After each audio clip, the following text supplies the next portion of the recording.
following a senior U.S. official statement that President Donald Trump planned to scrap the Iran nuclear deal. Despite no evidence that Iran has violated the deal, China has said it hopes the deal will remain intact.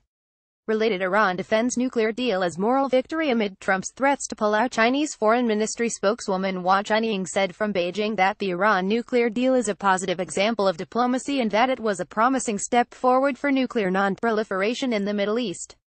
In 2015, China served as a major player in the Iran nuclear deal because they have close ties with Iran both economically and diplomatically. An official, interviewed by Reuters on the condition of anonymity, accused the U.S. of attempting to implement a plan in the Middle East that would put increasingly more pressure on Iran. This statement comes in the wake of Hezbollah Secretary General Hassan Nasrallah's recent speech in which he claimed the U.S. was planning, alongside Saudi Arabia, to increase pressure on Iran. During the 2016 presidential election, Trump criticized the Iran nuclear deal constantly on the campaign trail, calling it the worst deal ever negotiated, and an embarrassment.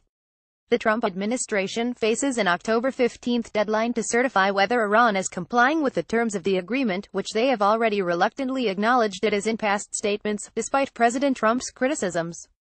Related, Tillerson, Iran is in compliance with nuclear deal. U.S. disagreement is political. Should Trump decide to decertify the agreement, the United States Congress will have 60 days to decide whether or not to impose further sanctions on Tehran.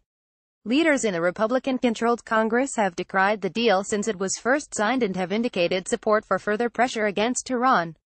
European nations that signed the pact are hoping Congress will save the nuclear deal should Trump decertify Iran's compliance. European officials have argued that Iran is in full compliance with the terms of the agreement. However, Secretary of State Rex Tillerson allegedly tried to persuade his European counterparts to further sanction the Islamic Revolutionary Guards Corps, a move that would maneuver around the nuclear deal, in a September meeting of the United Nations.